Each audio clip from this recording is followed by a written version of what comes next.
This channel does not promote any violent, harmful, or illegal activities. All content provided by this channel is meant for an educational purpose only.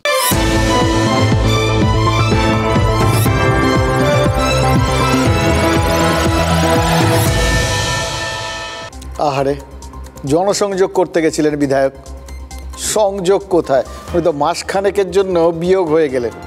আসলে এই নেতাদের অবস্থা হচ্ছে ওই বেসরকারি বাসের কন্ডাক্টরদের মতো, জানেন তো। ওই দেখুন, ট্রাফিক সার্জেন্ট একবার যদি কেস দিয়েছে, বাসে যে বাসের তিনি কন্ডাক্টর সেই বাসের যাত্রীরা শুদ্ধ বলে ওঠে একদম ঠিক হয়েছে। অসিত মজুমদার তিনি দেবানন্দপুর গ্রাম পঞ্চায়েতে জনসংযোগ করছিলেন।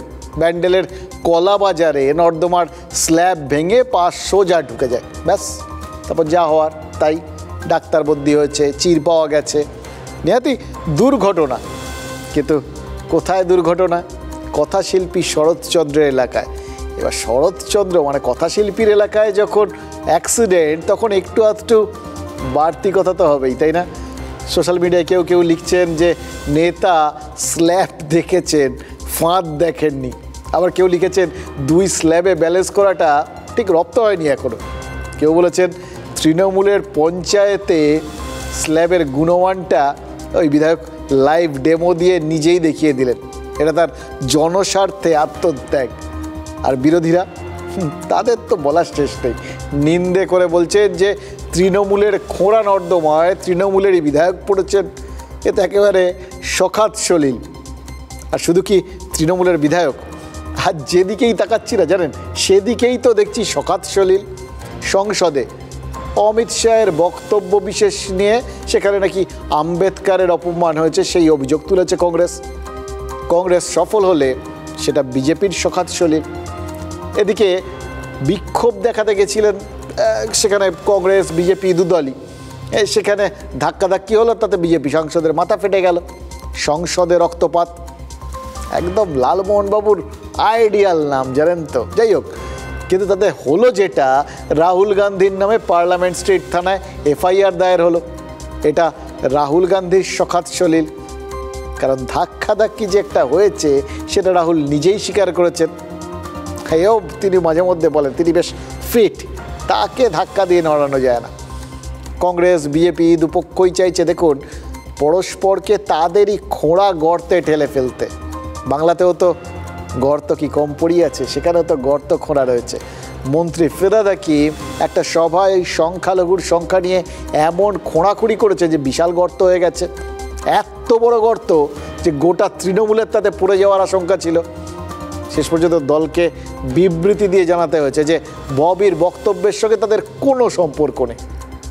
আজ ওয়াক অফ বিরোধী সভায় বিজেপিকে আক্রমণ করার কথা ছিল ববি হাকিমের, সেটাই স্বাভাবিক, সেটাই তো তার কাজ।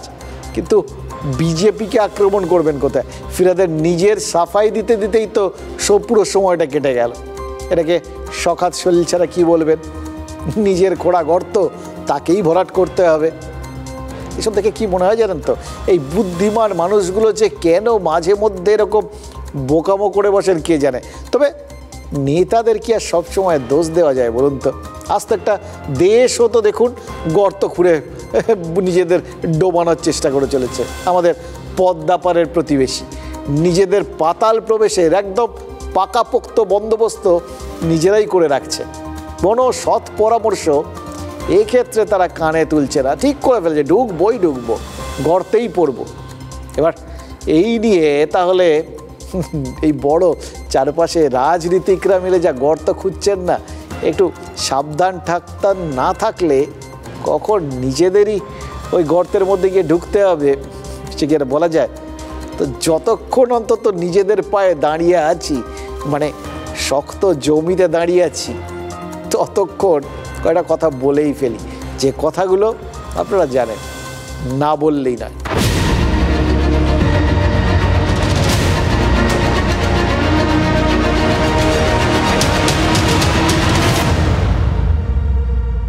ওই শেখ মুজিবুর রহমান 1971-এর পরে এই বাংলাদেশের অস্তিত্ব, এই বাংলাদেশের যে সার্বভৌমত্ব সেটি নষ্ট করে দিয়েছিল। ওই শেখ মুজিবুর রহমান এই বাংলাদেশের অস্তিত্ব, এই বাংলাদেশের যে সার্বভৌমত্ব, ওই শেখ মুজিবুর রহমান 1971-এর পরে এই বাংলাদেশের অস্তিত্ব, এই বাংলাদেশের যে সার্বভৌমত্ব সেটি নষ্ট করে দিয়েছিল।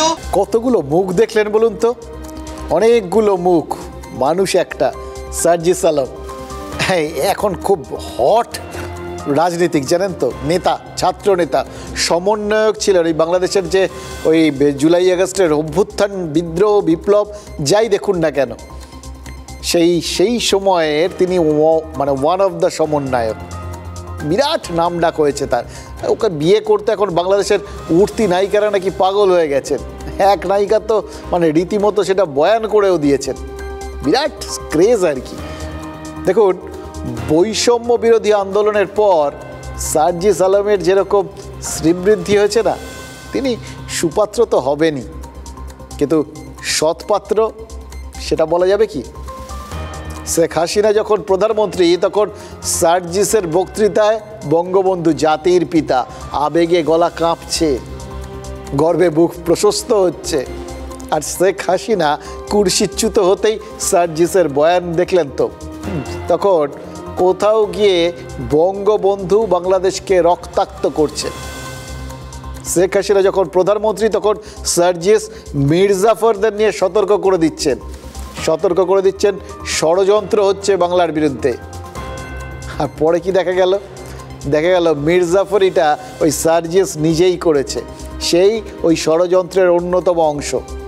তবে দেখুন, এই সব ভেবে না কোয়াটা মানে আপনারা কোথাও গিয়ে চমৎকৃতও হবেন না, অবাকও হবেন না, দুশ্চিন্তাতেও পড়বেন না।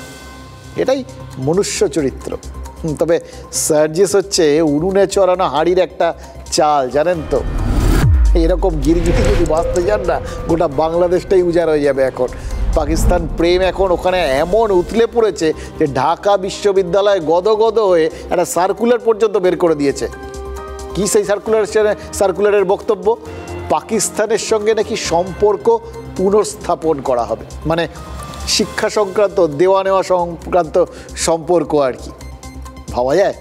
এর থেকে ভালো আর কিছু হতে পারে না। যে দেশের সেরা শিক্ষা প্রতিষ্ঠানে প্রতিবেশীর পতাকা মাড়িয়ে যেতে শেখানো হয়, সে দেশের সঙ্গে পাকিস্তানের শিক্ষারই তো একমাত্র আদান প্রদান হতে পারে। ওটাই তো মানায়, আর কোথাও হয় নাকি? একদম পারফেক্ট রাজ্য টোক আর কি। মুক্তিযুদ্ধের সময় 60 লক্ষ পূর্বপুরুষের হত্যা আর 10 লক্ষ মহিলার ধর্ষণ বেমালুম ভুলে গেছে বাংলাদেশ। এখন তারা সার্জিস আলমকে দেখে অনুপ্রাণিত।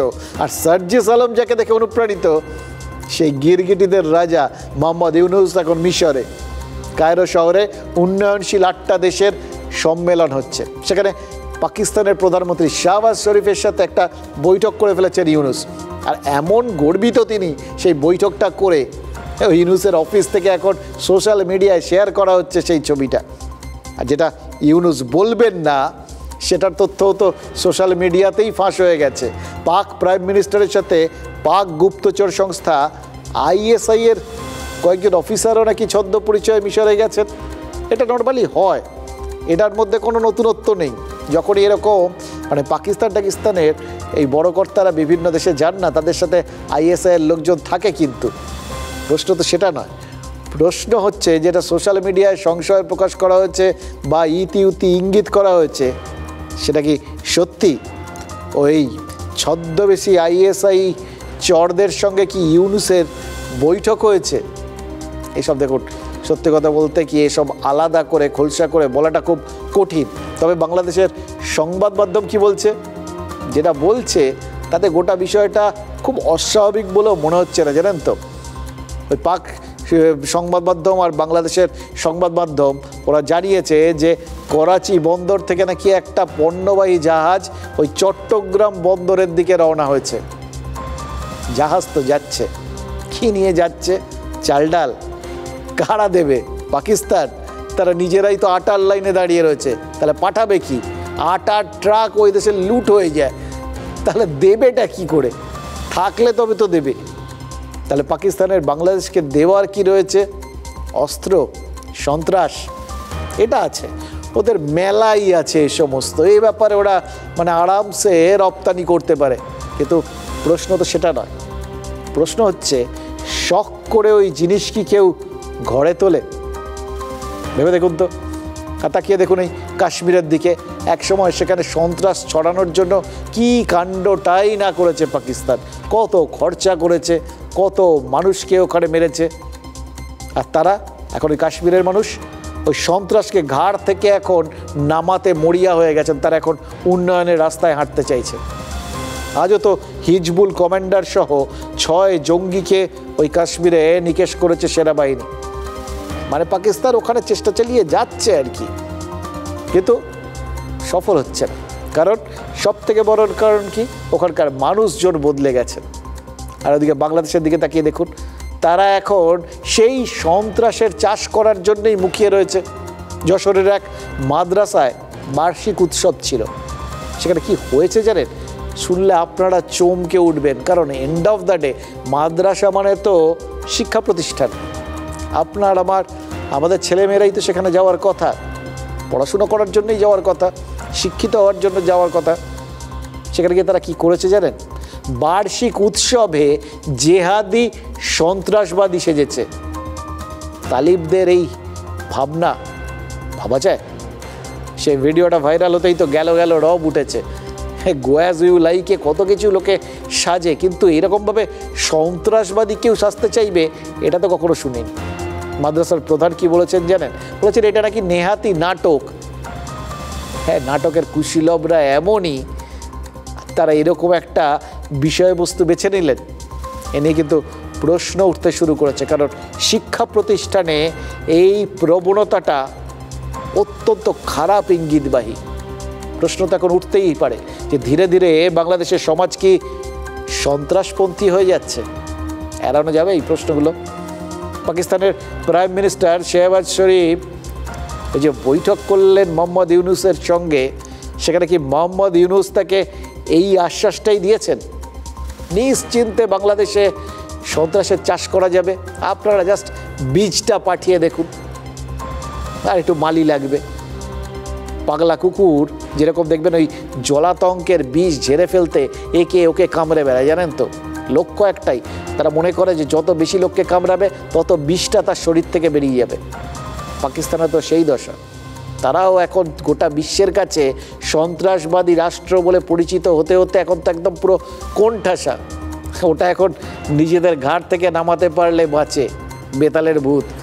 পাকিস্তান তো ওই সন্ত্রাসের উত্তরাধিকার এখন ভাবছে কার হাতে দিয়ে যাব, একবার তুলে দিতে পারলে নিশ্চিন্ত। এই কক্সবাজারের রোহিঙ্গা ক্যাম্পে রোহিঙ্গাদের 11টা গোষ্ঠীর সঙ্গে পাকিস্তানের ISI তো নাকি যোগাযোগ রেখে চলেছে। শুধু তাই নয়, মায়ানমারে আরাকান রোহিঙ্গা সালভেশন আর্মিকেও তো নাকি সাহায্য করছে ISI। এবার এই তথ্যগুলো যদি পর সাজান, কি মনে হবে? বাংলাদেশ কি দ্বিতীয় আফগানিস্তান হওয়ার লক্ষ্যে অনেকটা এগিয়ে গেছে? দেখুন, আফগানিস্তানে 98% মানুষ মুসলিম ধর্মাবলম্বী, আর বাংলাদেশে 93% মুসলিম। এবার বাকি যে 7% হিন্দু রয়েছে, সংখ্যালঘু হিন্দু, মৌলবাদীদের প্রাথমিক লক্ষ্য তো তারাই। বাংলাদেশের দিনাজপুরে এক মা আর তার সন্তানকে আজ মেরে ঝুলিয়ে দিয়েছে এলাকার মৌলবাদীরা। কারণ ওই মহিলা নাকি ধর্মান্তরিত হতে রাজি হননি। ভাবা যায়? এমন একটা দেশ, যে দেশটা খাতায় কলমে এখনো ধর্মনিরপেক্ষ বলে নিজেদের, যে দেশে অসংখ্য মুক্তমনা রয়েছে, যে দেশকে যখন তাদের অবস্থাটা চোখে আঙুল দিয়ে দেখালে সে দেশের লোকজন বেজায় ক্ষিপ্ত হন, বড় ব্যথা পান। সোশ্যাল মিডিয়া জুড়ে ভারত বিদ্বেষ আর বিষোদ্গারের ঝড় তোলেন। সব নাকি মিথ্যে কথা। এই মার মেয়ের মৃতদেহটা, এটাও মিথ্যে। জামাত প্রধান শফিকুর রহমান কি বলেছিলেন মনে পড়ছে আজ? মানে এদের বক্তব্যগুলো কোনটা যে কোন মুখে বলেন, নাকি মুখ আর মুখোশ দিয়ে বলেন, সেটাও তো বুঝতে পারি না। তিনি বলেছিলেন যে ইসলামের সৌন্দর্য দেখেই নাকি বিধর্মীরা ইসলাম গ্রহণ করবেন, আর যারা গ্রহণ করবেন না তাদের কোনো জোর করা হবে না। ভালোবেসে যারা আসবেন আসবেন, যারা আসবেন না তাদের মতো করে থাকতে দেওয়া হবে, তাদের মতো করে থাকতে দেওয়া হবে বলা হয়েছিল, কিন্তু মেরে ঝুলিয়ে দেওয়া হবে না, এটা তো জামাত প্রধান বলেননি, সুতরাং এটা তার বক্তব্য মেনেই হয়েছে।